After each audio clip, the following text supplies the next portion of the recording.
तो last class में हमने पढ़ा था सेक्शन 44 एडी। क्या कहता है भैया सेक्शन 44 एडी? सेक्शन 44 एडी ये कहता है, सेक्शन 44 एडी ये कहता है कि अगर आपने बिजनेस इनकम है अगर आपकी, और आप चाहते हैं कि सर हम बुक्स ऑफ अकाउंट्स और ऑडिट के झंझट में ना पड़े, तो आपको एक ऑफर दिया गया था जिसके अंदर आपको क्या कहा गया था? जिसके अंदर आपको ये कहा गया था कि अगर आप इंडिविजुअल एचयूएफ या फर्म है और आपका टर्नओवर 2 करोड़ से ज्यादा नहीं है, तो आप अपने टर्नओवर का 8% इनकम डिक्लेयर कर दीजिए। ठीक है। और अगर आपका टर्नओवर बैंक से होता है तो उसका 6% इनकम डिक्लेयर कर दीजिए। ठीक है। तो इससे होगा क्या? इससे ये होगा कि हमने जो बीएनपी में ये पढ़ा था ना, बिजनेस इनकम अलाउड डिसअलाउड, वो वाला सिस्टम आपको नहीं करना पड़ेगा, सीधी इनकम आपकी कैलकुलेट हो जाएगी। ठीक है। इसमें आपको अकाउंट्स नहीं मेंटेन करने पड़ेंगे, ऑडिट नहीं करवानी पड़ेगी, और कोई भी खर्चे की छूट भी आपको नहीं मिलेगी। बोलो एक बार, यहाँ तक क्लियर है क्या?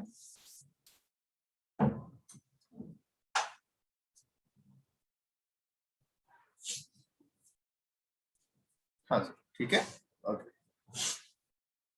अब चलते हैं इसमें आगे। मैंने एक एग्जांपल भी दिया था, जितना केस का टर्नओवर है, जितना केस का टर्नओवर है उसका 8% और जितना बैंक का टर्नओवर है उसका 6%। ओके। हाँ जी, डाउट तुषार बोलो, क्या डाउट? सर मैंने ना एक कल क्वेश्चन देखा था, तो उस क्वेश्चन में ऐसे दे रखा था कि एक पर्सन था, उसका पूरा इनकम P&L अकाउंट दे रखा था। तो उसमें हमसे ये पूछा गया था कि ये कैलकुलेट करके बताओ कि वो सेक्शन 44 AD के अंडर वो ले सकता है या नहीं, ये वाली स्कीम ले सकता है या नहीं। तो ले सर मैं सकता ऐसे, है या नहीं, या लेना चाहिए या नहीं? हाँ मतलब अपन को एडवाइस करना था कि अच्छा, एडवाइस करना है, ठीक है। वो ले या नहीं ले। हम्म ठीक है। तो सर उसमें मेरे को ये पूछना था, वो क्वेश्चन तो सॉल्व हो गया था, हम्म। बट जब मैंने उसका रियल आंसर रेफर किया तो उसमें पूरा प्रोविजन भी आंसर में डिफाइन किया गया था कि ये प्रोविजन कहता क्या है। तो ऐसे अपन को भी एग्जाम में करना पड़ेगा, मतलब वो चीज नहीं पूछ रहा था। नहीं नहीं नहीं नहीं, नहीं। प्रैक्टिकल एग्जाम में आपको ऐसा नहीं करना। एक्चुअली उसमें क्या होता है मैं आपको बता दूं, देखो आपको बिजनेस डिटेल दे रखी होगी, राइट? बुक में तो अलग तरीके से आंसर दिया जाता है, आपको करना क्या होता है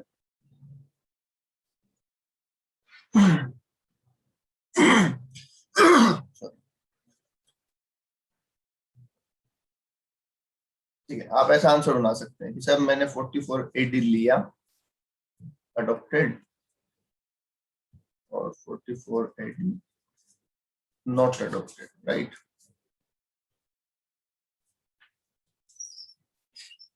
तो आपका मान लीजिए सैलरी इनकम है, ठीक है, या एचपी है, चलो सैलरी नहीं है एचपी, अब एचपी तो सेम ही रहेगा चाहे आप 44 AD लो और चाहे ना लो। ठीक है, तो आपने लिख दिया सब 10,000 10,000। ठीक है, बीएनपी इनकम। अब जब आपने 44 AD लिया है तब तो आप टर्नओवर इनटू 8% या टर्नओवर इनटू 6% वाली इनकम लिखेंगे। और अगर आपने 44 AD नहीं लिया है तो आप डायरेक्ट मेथड या इनडायरेक्ट मेथड जो हमने पढ़ा था ना, उससे इनकम निकाल के लिखेंगे। ठीक है। फिर सर आप बोलेंगे कैपिटल गेन है मेरा, तो वो तो सेम ही आएगा, उसमें तो कोई फर्क नहीं पड़ता। इस हिसाब से आप कहाँ पहुंच जाएंगे सर? टोटल इनकम पे पहुंच जाएंगे या जीटीए पे पहुंच जाएंगे, जो भी क्वेश्चन में पूछा होगा। ठीक है। और इसमें जो कम होगा आप बोलेंगे भैया मैं ये ऑप्शन लूंगा क्योंकि इसमें इनकम कम है, बस। ठीक है। आप को पूरा नीचे ये नहीं लिखना कि 44 AD सेक्शन ऐसा होता है, उसमें इंडिविजुअल एचओ फॉर्म होती है, ऐसा पूरा लिखने की जरूरत नहीं है। आप ज्यादा ज्यादा नीचे इतना लिख सकते हैं कि सेक्शन 44 एच पर सेक्शन, ऐसे लिख दो, एच पर section 44 AD assessee can declare 8% income of turnover, बस इतना लिख दो, इनफ है। ठीक है, पूरा प्रोविजन लिखने की जरूरत नहीं, क्योंकि पूरा प्रोविजन लिखवाना है तो अपन बोलेंगे भैया आप मार्क्स दो हमें थ्योरी के, क्वेश्चन ओके सर। प्रैक्टिकल भी करवा रहे हो हमसे और थ्योरी के भी नंबर नहीं दे रहे हमें। ठीक है, ओके। तो ये था सेक्शन 44 AD। अब इसमें 2016 में इसी का पार्ट है, 2 सेक्शन और इंट्रोड्यूस किए गए, सेक्शन 44 AD सबसेक्शन 4 और सेक्शन 44 AD, ठीक है, सबसेक्शन 5। ये 2 सेक्शन और इंट्रोड्यूस किए गए यहाँ पे, ठीक है। क्या कहा गया इन 2 सेक्शन में, सुनना ध्यान से।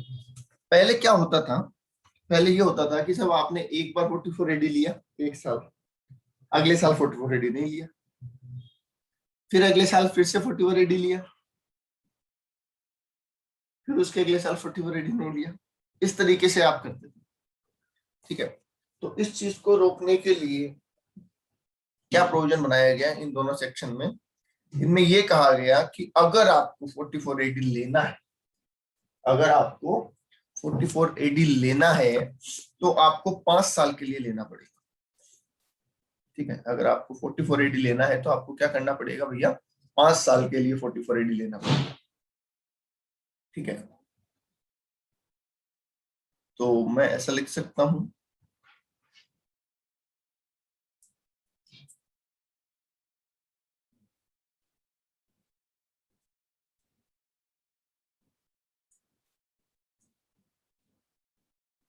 once 44 AD adopted, then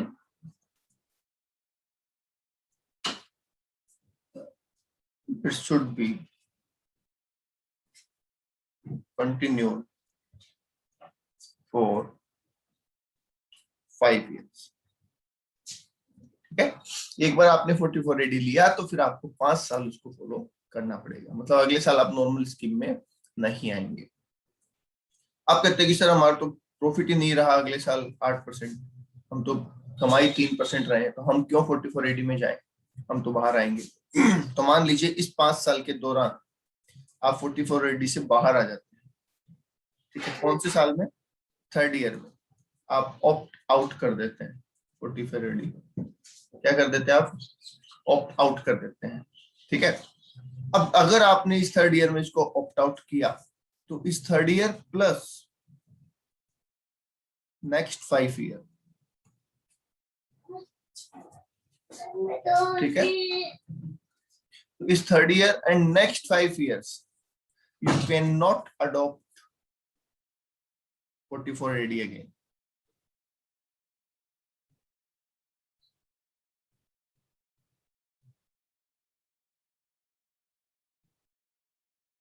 बोलिए, आगे बात समझ में,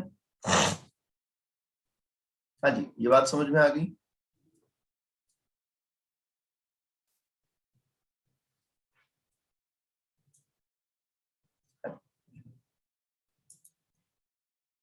Is that clear? एक बार अगर आपने 44 AD लिया तो you have to follow that for 5 years, and if you opt out from 44 AD then you cannot adopt 44 AD for next 5 years. Yes or no?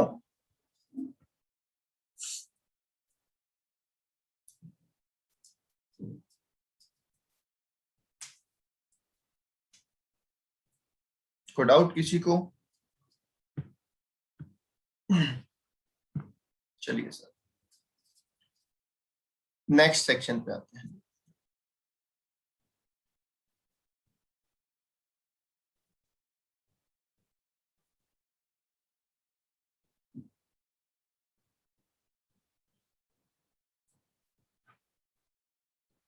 मुरली कह रहे हैं सर फर्स्ट ईयर में opt out करे तो first year में करे तो first year में तो कैसे होगा ऑप्ट आउट यार, फर्स्ट ईयर तो अडॉप्ट कर रहे हैं आप, पहले साल तो आप अडॉप्ट ही कर रहे हैं, ऑप्ट आउट कैसे करेंगे?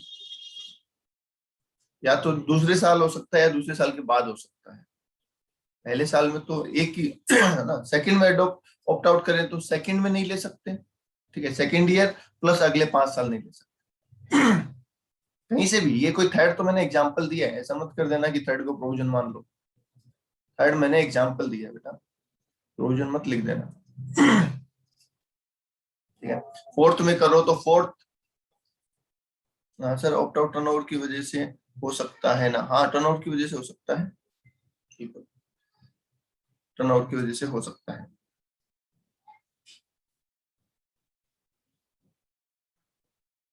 चलिए नेक्स्ट आ जाइए सर, सेक्शन 44 ADA अड्डा।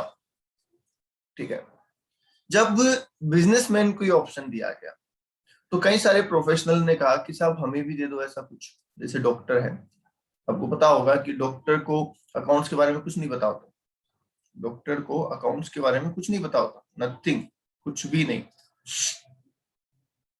ठीक है, मैं एक डॉक्टर का काम करता था, मेरा एक क्लाइंट था, तो मैंने उससे ऐसे कैजुअली कुछ बात चल रही थी, मैंने पूछा भाई आपकी ड्राइंग्स कितनी है, ठीक है, तो सब ड्राइंग्स क्या होती है, ठीक है, तो उनको अकाउंट्स के बारे में कुछ नहीं पता होता, सर ड्राइंग मतलब क्या, अरे ठीक है, क्योंकि भाई उनकी चीजें अपने नहीं पता, अपनी चीजें उनको नहीं पता, तो वो तो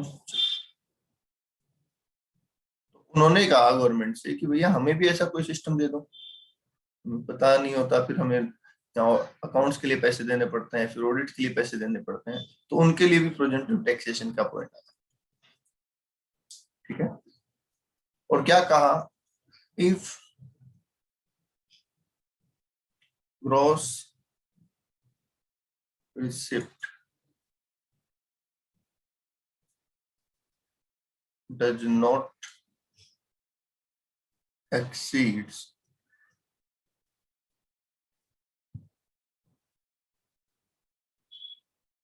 rupees 50 lakhs, अगर ग्रोस रिसिप्ट 50 लाख से ज्यादा नहीं है तो प्रोफेशनल को ये ऑप्शन दिया है, अदरवाइज ये ऑप्शन अवेलेबल नहीं है। ठीक है, अब देखो अगर 50 लाख से ऊपर रिसिप्ट नहीं है तो ऑडिट की रिक्वायरमेंट तो वैसे भी नहीं है ना, ऑडिट की रिक्वायरमेंट तो वैसे भी नहीं है। हाँ सर, ठीक है, तो 50 लाख से कम है तो आप क्या कर सकते हैं, आप 50% ऑफ ग्रॉस रिसिप्ट,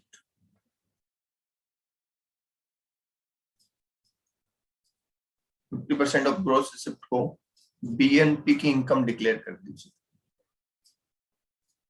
ठीक है, बीएनपी की क्या कर दीजिए, इनकम डिक्लेयर कर दीजिए। अगर आप ऐसा करते हैं तो आपको अकाउंट्स रखने की जरूरत नहीं है, अकाउंट्स ही नहीं है तो ऑडिट की जरूरत तो वैसे भी नहीं होगी, और वैसे भी ये ऑप्शन 50 लाख से 50 लाख तक के टर्नओवर पे तो वैसे भी ऑडिट की रिक्वायरमेंट नहीं होती है। ठीक है, और नो एक्सपेंसेज अलग, इसमें से सर आपको किसी खर्चे की कोई छूट नहीं मिलेगी। यहाँ पे वो 5 साल वाला कंसेप्ट नहीं है। ठीक है, यहाँ पे वो 5 साल का कंसेप्ट नहीं है, बस इतनी ही चीजें हैं। बोलो क्लियर है?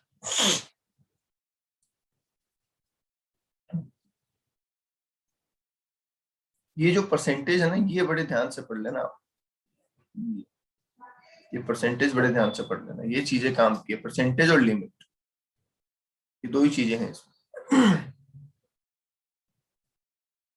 बोल दी, बोलिए, is that clear?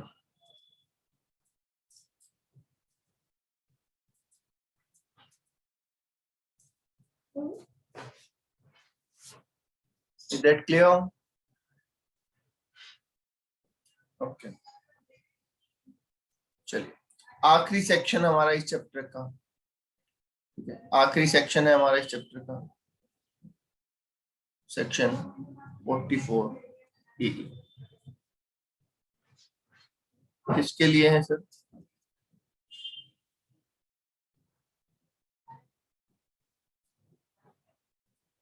Goods transporter, मतलब जो ट्रक वगैरह चलाते हैं ना, उनके लिए, ट्रांसपोर्ट एजेंसी के लिए है। इसमें स्मॉल बिजनेसमैन कवर होता है, स्मॉल बिजनेसमैन कवर होता है इसलिए क्या बोला गया, वही इंडिविजुअल एचयूएफ फॉर्म, ठीक है, who do not have more than 10 vehicle at any time during previous year। ये बहुत इंपॉर्टेंट बात है, इसको मैं हाईलाइट कर देता हूं और आप भी ध्यान रखेंगे। Do not have more than 10 vehicle, 10 से ज्यादा नहीं होने चाहिए व्हीकल एट एनी टाइम।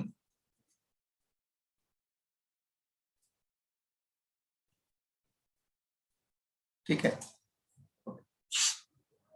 बोलो ये बात समझ में आ गई क्या कि किसी भी वक्त 10 से ज्यादा व्हीकल आपके पास नहीं होने चाहिए।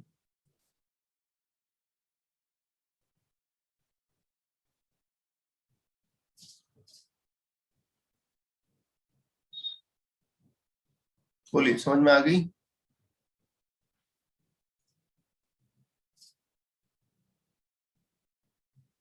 एक एग्जांपल पूछता हूं आपसे ना, mister x have 10 vehicle on 1 अप्रैल 2020। ठीक है, mister x have 10 vehicle on 1 April 2020। Case number 1, he sold 1 vehicle on 6th June 2020। ठीक है, and purchased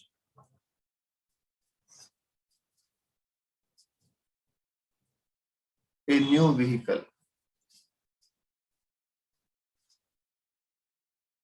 on 7 June 2020। बताइए क्या ये 44AE में जा सकता है या नहीं? बताइए क्या ये 44AE में जा सकता है या नहीं जा सकता?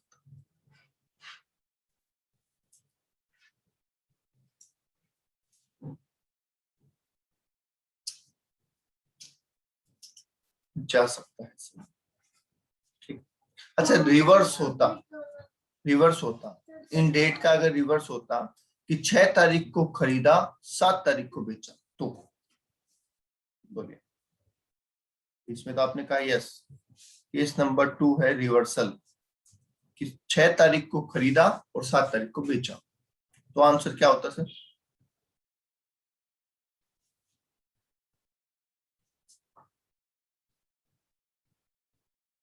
आंसर हो जाता नो। ठीक है, क्योंकि अगर उल्टा होता 6 तारीख को खरीदा तो इसका मतलब 6 तारीख को 11 व्हीकल हो गए थे क्या?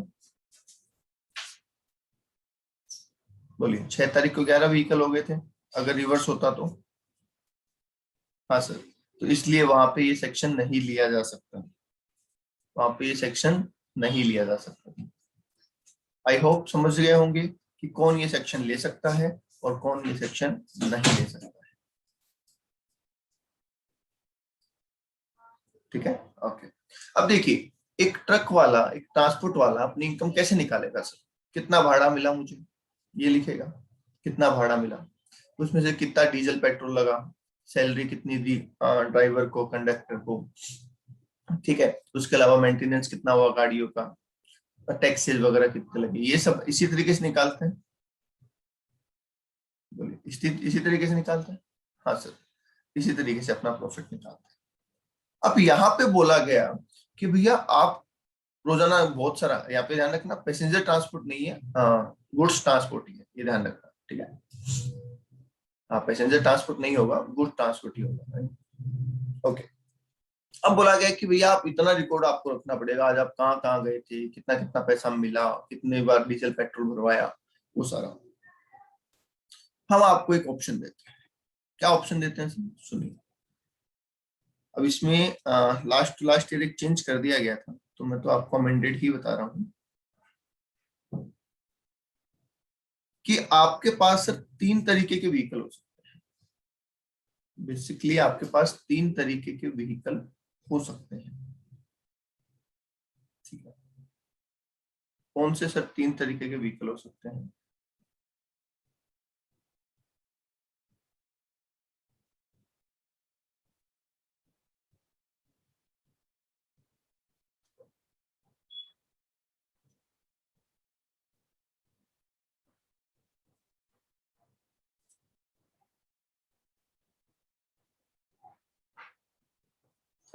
चल देखिए भैया, ये स्मॉल व्हीकल है क्या?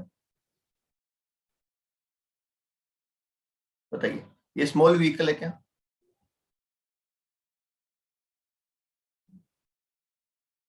ठीक है, ये आ जाता है मीडियम साइज व्हीकल।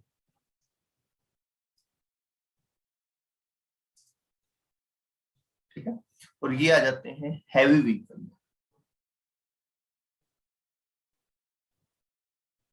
ठीक है, ये 3 कैटेगरी बनाई गई व्हीकल की बेसिकली। ठीक है ओके, और बोला गया कि हम व्हीकल के हिसाब से इनकम फिक्स कर देते हैं। हम क्या कर देते हैं? व्हीकल के हिसाब से इनकम फिक्स कर देते हैं सर। ठीक है, कैसे सर? अब छोटा व्हीकल है तो कम कमाएगा, मीडियम है तो ज्यादा कमाएगा, हैवी है तो ज्यादा कमाएगा। तो पहले क्या किया गया? तीनों व्हीकल की एक ही रेट फिक्स कर दी गई। पहले क्या किया गया? तीनों व्हीकल की एक ही रेट फिक्स की गई। क्या रेट फिक्स की गई? सुनना, बोला गया कि एक व्हीकल से सर आप 7,500 रुपए कमाते हैं पर मंथ। ठीक है, 7,500 रुपए क्या कमाते हैं आप? हर महीने कमाते हैं, वो भी पर व्हीकल। समझ गए?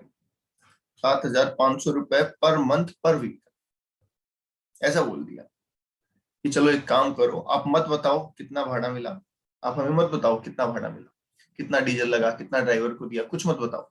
आप तो सिर्फ अपने व्हीकल काउंट करवा दो और उनका 7,500 रुपए पर मंथ पर व्हीकल के हिसाब से इनकम कैलकुलेट करवा दो। ठीक है, ओके। तो ये चलता रहा रूल, कई सालों तक ये रूल चलता रहा। बाद में डिपार्टमेंट को लगा कि ठीक है, स्मॉल में भी ठीक है, हमें कोई नुकसान नहीं हो रहा, मीडियम में भी ठीक है, और हेवी में भी चलो अपन मान लेते हैं, ठीक है। पर हेवी की कोई लिमिट है क्या? हेवी में तो ये वाला भी हेवी में आता है, और ये जो बड़ा वाला है ये भी हेवी में आता है। ठीक है, जो इससे बड़ा है वो भी हेवी में आता है। बोलो हाँ या ना?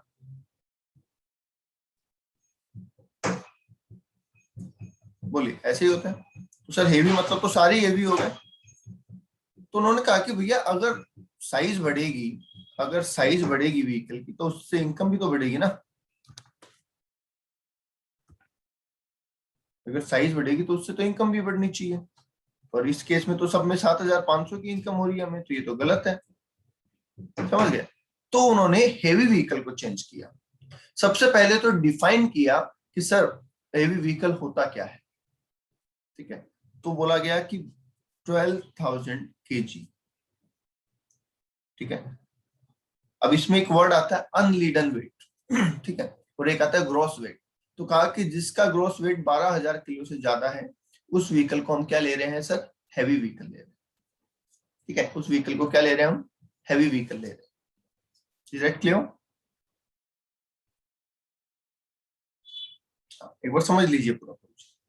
अब यहाँ पे हम कोई ऐसा सिस्टम चाहते हैं, यहाँ पे हम कोई ऐसा सिस्टम चाहते हैं कि जैसे जैसे व्हीकल की साइज बढ़े वैसे वैसे ऑटोमेटिक इनकम भी बढ़े। ठीक है, यहाँ दोनों पे तो ठीक है, इन दोनों पे तो यही प्रोविजन चल रहे हैं, तो जो पहले से चला हुआ आ रहा है, कोई दिक्कत नहीं है, इसको तो छेड़ने की जरूरत नहीं। ठीक है, क्योंकि कोई बहुत बड़ा फर्क नहीं होगा। पर इनमें हम ऐसा प्रोविजन चाहते हैं जिससे इनकी जैसे मान लीजिए ये 12,000, ये 14,000 kg का है, और ये 18,000 kg की कैपेसिटी है। ठीक है, तो बोला गया कि सर इसकी इनकम फिक्स करने का कोई ऐसा तरीका बताओ जो फ्लक्चुएटिंग हो, राइट? तो उसके लिए एक तरीका फिक्स किया गया। कैसे? सुनिए, यहाँ पे बोला गया सर इनकी इनकम ऐसे निकालेंगे, 1,000 rupees per ton, 1,000 rupees per ton. तो ये 12 टन है तो 12,000 हो गई, ये 14 टन है तो 14,000 हो गई, ये 18 टन है तो 18,000 हो गई पर मंथ। समझ गए? 1,000 रुपए पर टन पर मंथ।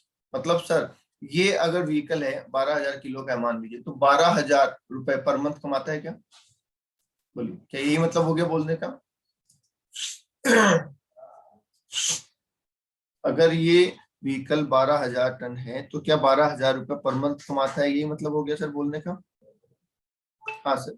और जो 14,000 किलो का है, 14,000 किलो मतलब 14 टन, आप हजार, ये तो पता है ना सबको कि एक टन में 1,000 केजी होते हैं। हाँ सर, ठीक है, तो उसके हिसाब से निकालते जाइए। अब 18,000 केजी का जो ट्रक है, 18,000 केजी का, उसकी मंथली इनकम कितनी होगी? 18,000 रुपए।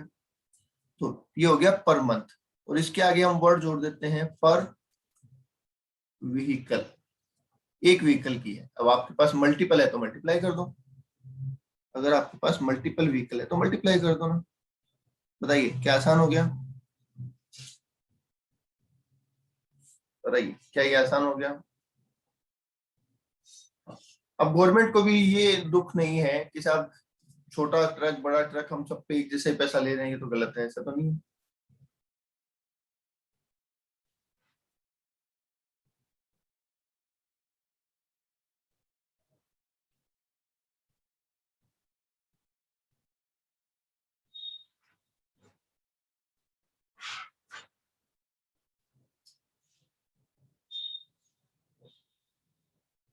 ओके, आई होप ये बात समझ में आ गई होगी आपके।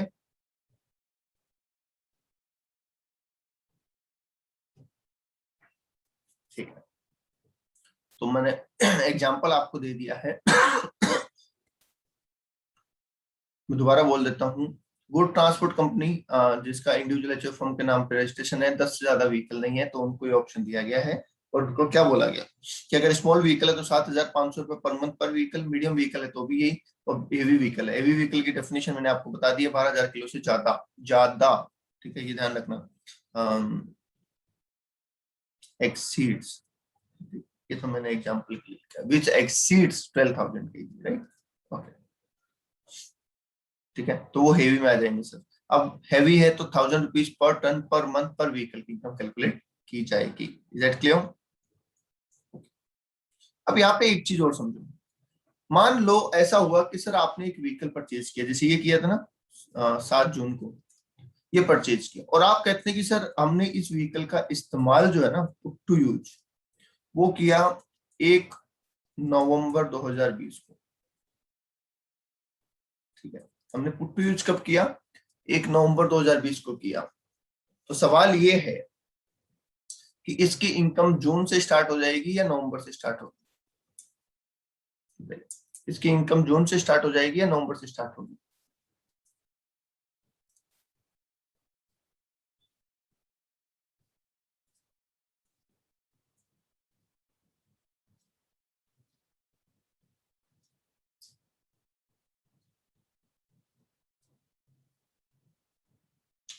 बस यहाँ पे गलती हो जाएगी, ध्यान रखना, क्योंकि आपने पढ़ा हुआ डेप्रिसिएशन, तो डेप्रिसिएशन में से पुट टू यूज ही आता है, ठीक है। यहाँ पे लेना है in case of new vehicle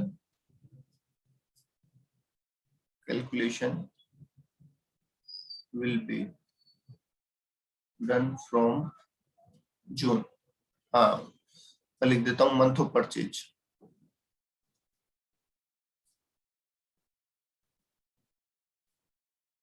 calculation कहां से होगी? मंथ ऑफ परचेज, मतलब जून से होगी। क्यों? देखिए, आपने असेट परचेज की, आपने व्हीकल परचेज किया, पहली बात तो व्हीकल के केस में ऐसा होता नहीं है कि आपने जून में खरीद लिया, 3 महीने उसको खड़ा रखा, 4 महीने, और फिर आपने उसको यूज किया। बताइए कैसा होता है? इन जनरल नहीं होता है सर, इन जनरल नहीं होता है, ठीक है, एक्सेप्शनली हो सकता है। दूसरी बात, डिपार्टमेंट कहता है कि भैया हम इस चीज को कैसे चेक करेंगे कि तुमने उसको इस्तेमाल जून में लिया, जुलाई में लिया, अगस्त में लिया, हम इस चीज को कैसे वेरीफाई करें? बताइए इसका कोई वेरिफिकेशन है क्या? अभी बता रहा हूँ, day to day month to month बता रहा हूँ बेटा। पहले ये बात बताओ, क्या इसका कोई वेरिफिकेशन है? नहीं सर। तो हर आदमी जो भी इस स्कीम में जा रहा होगा, वो जब भी कोई व्हीकल खरीदेगा वो कहेगा सर मैंने इस साल यूज नहीं किया, मैंने तो मार्च में यूज किया है। बोलिए, वो तो टैक्स बचाने के लिए यही कहेगा। कि सर मैंने तो इसको चलाया नहीं है, मैं तो मार्च में चलाऊंगा इसको।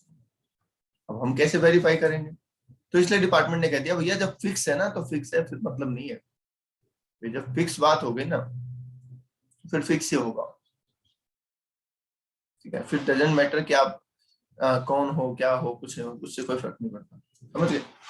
तो डेट ऑफ जून ली जाएगी। अब बात है कि सर जून में 7 जून को इसने परचेज किया, कितनी तारीख को परचेज किया सर? 7 जून को।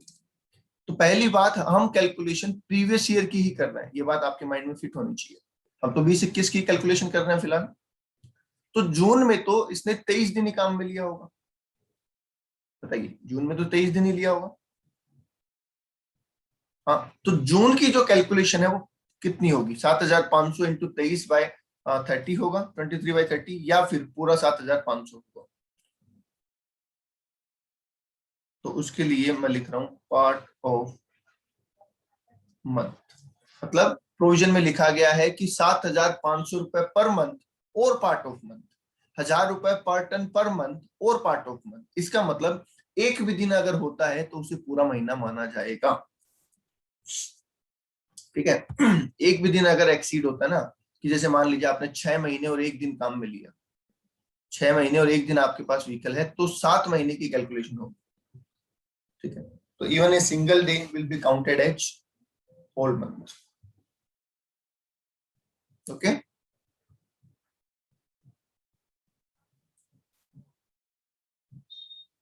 ये छोटी छोटी बातें बहुत इंपॉर्टेंट है, ध्यान से सुन लीजिए,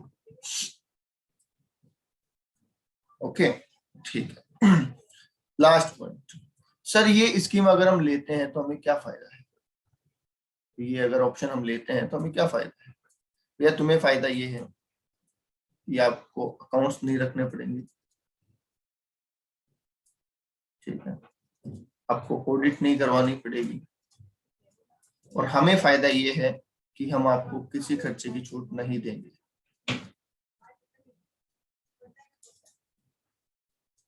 नो एक्सपेंसेस अलाउड, पर ध्यान रहे यहाँ पे एक्सेप्ट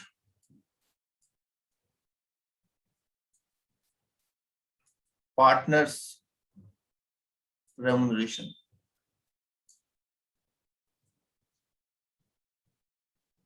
पार्टनर को जो रेम्युनरेशन दिया जाता है वो लेस हो जाएगा, मतलब ये इनकम निकालने के बाद।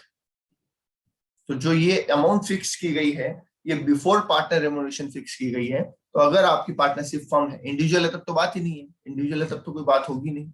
बट अगर आपकी फर्म पार्टनरशिप फर्म है तो आप इसमें से पार्टनर का रेम्युनरेशन लेस कर सकते हैं, जो कि सेक्शन 40B के हिसाब से होगा। याद है 40B? 40B याद है ना? बुक प्रॉफिट के हिसाब से इनकम कैलकुलेट करना, बुक प्रॉफिट के हिसाब से आपका रेम्युनरेशन निकालते थे ना, तो उस हिसाब से रेम्युनरेशन निकाल के आप लेस कर सकते हैं। बाकी कोई खर्चा अलाउड नहीं है, सिर्फ पार्टनर का रेम्युनरेशन अलाउड है। बता दीजिए एक बार, यहां तक क्लियर है? बोलो, डाउट बोलो। सर जैसे आपने गुड ट्रांसपोर्ट वाला ये जो बताया था प्रोविजन, तो सर इसमें मतलब जैसे हमारा खुद का बिजनेस है, हमारे खुद के कोई ट्रक नहीं होते, मतलब ट्रक होते हैं मालिक के, और फिर जैसे फैक्ट्री वाले होते हैं वो लोग हमसे कॉन्ट्रैक्ट करके और ट्रांसपोर्ट करा देते हैं अपने गुड्स को। तो इस केस में अगर ऐसा कोई केस है कि लाइक उसका खुद का कोई ट्रक नहीं है, उसने 10 ट्रक ले रखे हैं किसी से, ठीक है, और ट्रक पे और वो गुड्स मूवमेंट प्रोवाइड कराता है गुड्स का, तो वो इस स्कीम को एडॉप्ट कर सकता है? नहीं, वो क्यों करेगा? ट्रक से होने वाली इनकम किसकी हो रही है? उसकी जो गाड़ी का मालिक है। मालिक है ना, तो वो लेगा ये ऑप्शन।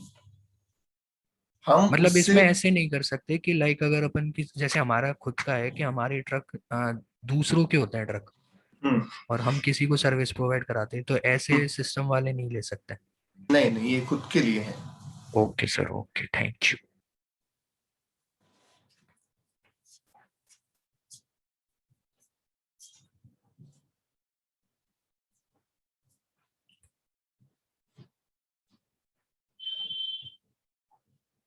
और देखो एक चीज और बताऊं मैं, प्रैक्टिकली आप ले भी लो चलेगा, थ्योरी की बात कर रहा हूँ, थ्योरी में नहीं होता ऐसा, प्रैक्टिकली आप ले लो चलेगा।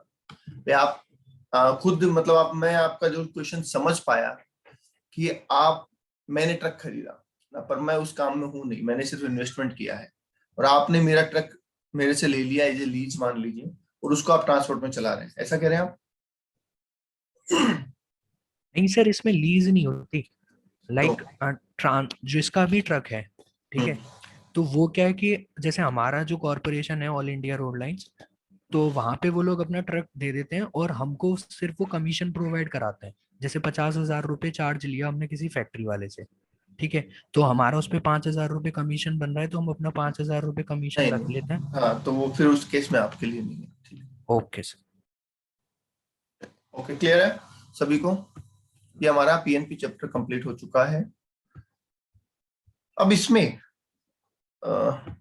दो तरीके के क्वेश्चन आते हैं बेटा, ध्यान से सुनना, इसमें दो तरीके के क्वेश्चन होते हैं। एक क्वेश्चन कौन सा आता है भैया? तो एक तो क्वेश्चन आता है सर छोटे वाले जो हमने पढ़े थे ना, छोटे छोटे हर टॉपिक से रिलेटेड छोटे छोटे क्वेश्चन, ठीक है। तो एक तो हर टॉपिक से रिलेटेड छोटे छोटे क्वेश्चन, हालांकि वो एग्जाम में आने के चांस कम रहते हैं, और एक बड़ा क्वेश्चन फुल फ्लेज क्वेश्चन।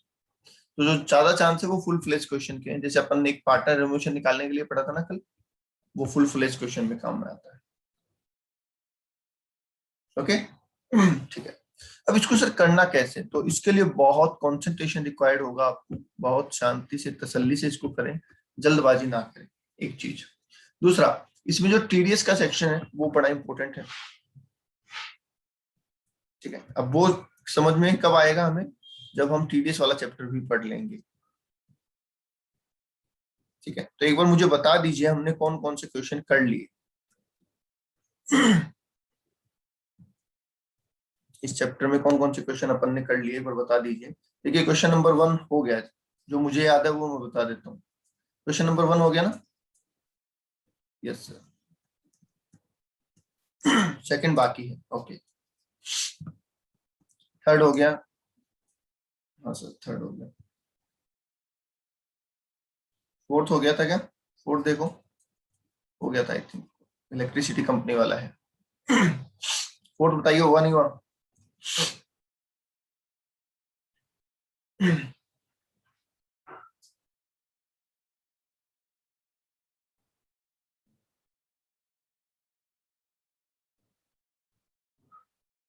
हाँ जी, फोर्थ हुआ नहीं हुआ, जल्दी रिप्लाई करो। कुछ कह रहे हैं सर हो गया, कुछ कह रहे हैं नहीं हुआ, ठीक है। होमवर्क लिख लो जिसका नहीं हुआ, क्योंकि बहुत आसान सा क्वेश्चन है, बहुत आसान सा क्वेश्चन है, जिसका नहीं हुआ वो होमवर्क लिख लो, ठीक है। क्वेश्चन नंबर 5 हो गया था, 5 तो हो गया था। क्वेश्चन नंबर 6 नहीं हुआ आई थिंक। क्वेश्चन नंबर 7 हो गया था, 7 चेक कर लो।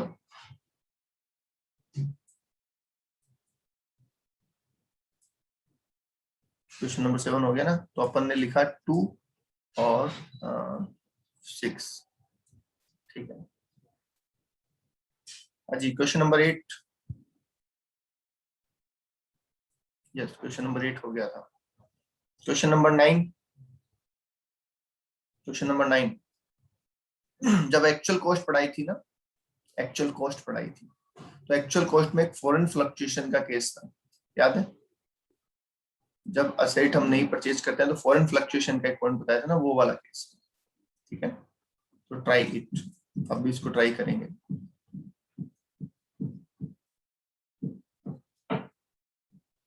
ठीक है सर,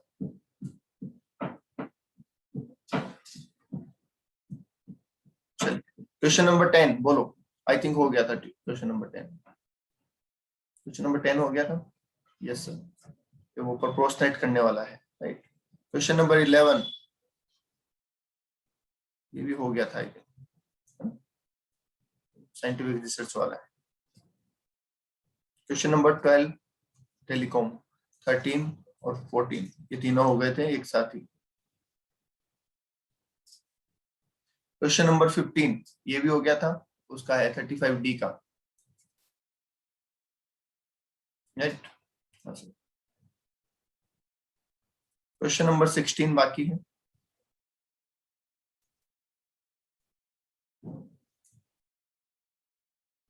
बस आगे के 17 बाकी है, मैं लिख देता हूँ।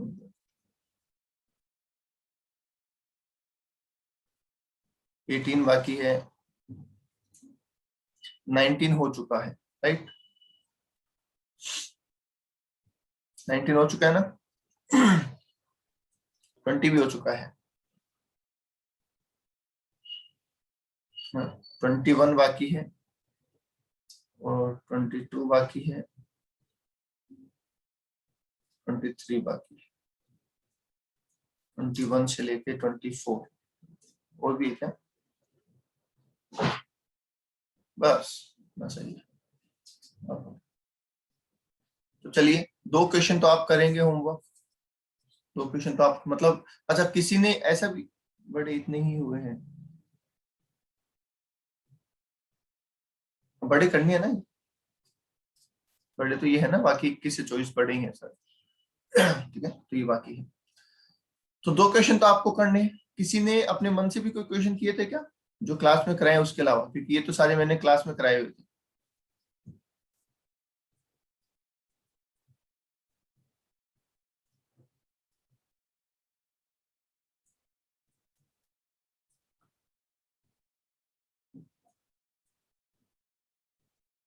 चलिए,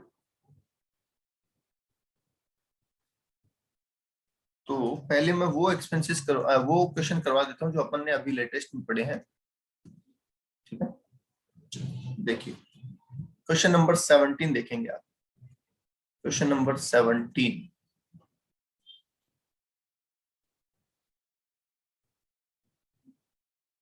किए हैं, चलो अच्छी बात है, वेरी गुड।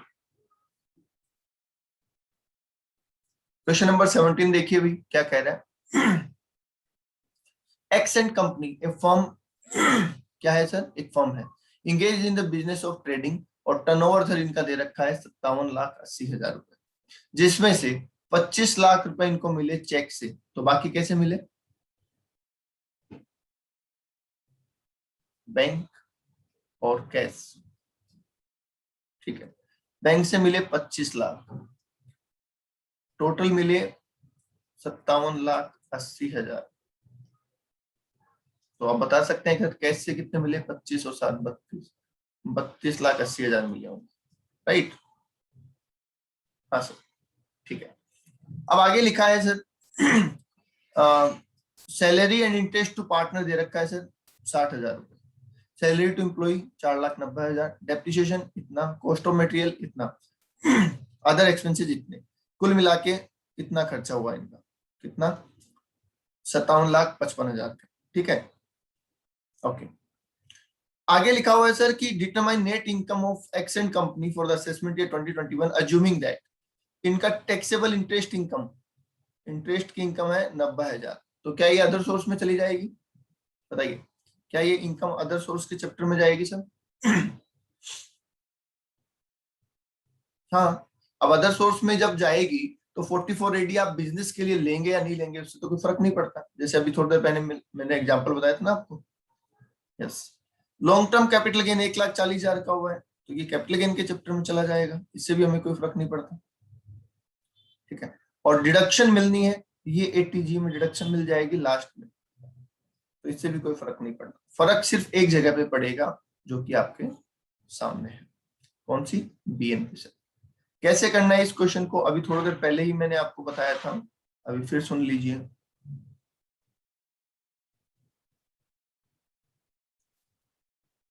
ठीक है, option A correct, option B 44 AD taken बस, और 44 AD नॉट टेकन। ठीक है, हाँ सर, ये फॉर्मेट आप अपने हिसाब से चेंज भी कर सकते हैं, कोई जरूरी नहीं है जो फॉर्मेट मैं करवा रहा हूँ वही आप करें। आपको अगर लगता है कि सर मैं किसी और, बस आपका क्वेश्चन एग्जामिनर को समझ में आ जाना चाहिए कि आपने किया क्या है। ओके, चलिए सर, सैलरी हेड की कोई इनकम है क्या? बोलिए, सैलरी हेड की कोई इनकम है क्या?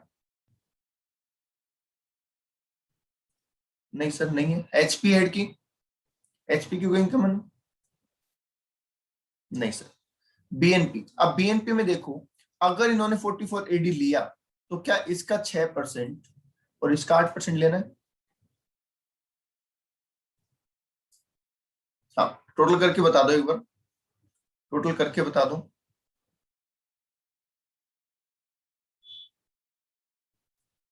ये आप वर्किंग नोट में लिखेंगे, ठीक है, ये आप वर्किंग नोट में, मैंने तो यहाँ लिख दिया है, आप वर्किंग नोट में लिखेंगे calculation of profit under 44 AD, ऐसा लिख देना, calculation of profit under 44 AD, ऐसा लिख देना। 4,12,400 बता रहे हैं, 4,12,400, चेक कर लो भाई, एक आंसर मेरे पास आया है 4,12,400, राइट। अच्छा, अगर मैं 44 एडी नहीं लेता तो क्या होता, देखो रिसिप्ट है 57,80,000 रुपए की, खर्चा है 57,55,000 रुपए का, तो क्या 25,000 की इनकम होती क्या? ठीक है, ये भी आप वर्किंग नोट में शो कर दोगे, वैसे तो सारी इन्होंने निकाल के दे रखी है, हमें कुछ करना ही नहीं है, फिर भी चलिए सर। कैपिटल गेन कितना हुआ था सर? कैपिटल गेन 1,40,000 का, तो आप लिख देंगे LTCG 1,40,000। इसमें कोई फर्क थोड़ी पड़ेगा, ये तो आप 44 एडी से मतलब ही नहीं है। 44 एडी की जो हद है वो सिर्फ और सिर्फ कहां तक है सर? BNP तक है, आगे उससे कोई मतलब नहीं है। अदर सोर्स में सर इंटरेस्ट आ रहा है, कितना है सर इंटरेस्ट? 90,000 रुपए, ये 90,000 यहाँ पे, ये 90,000 यहाँ पे, लो जी सर, तो ये आ जाएगी GTI, इसको क्या बोलते हैं? ग्रॉस टोटल इनकम, ठीक है, कितनी आ रही है? 6,42,400, 6,42,400, और यहाँ पे कितना आ रहा है? 2,55,000, राइट, ओके। लास्ट में लिखा हुआ सर इन्होंने 80G में डोनेशन दिया है, तो लेस कर देंगे अपन डिडक्शन अंडर सेक्शन 80G। अब ये कैसे होगी, कितनी होती है, ये अभी आपको समझ में नहीं आएगा, ये हम पढ़ेंगे बाद में, ठीक है, ये आगे का चैप्टर है। तो 15,000 की छूट मिलती है सर, तो दोनों में से 15,000 ऑप्शन कम कर दो, इसको बोलते हैं टोटल इनकम या टैक्सेबल इनकम,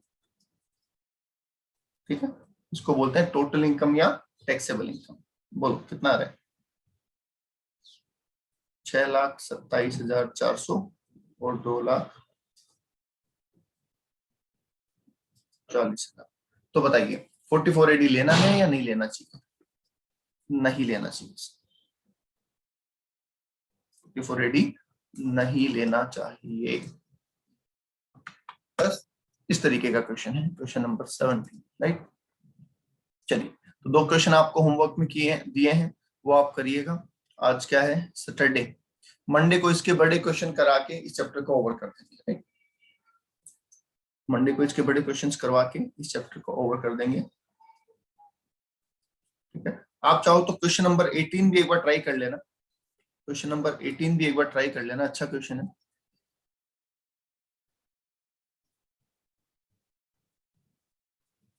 ओके, तो 17 हमने कर लिया है। चलिए, आज के लिए इतना ही, थैंक यू।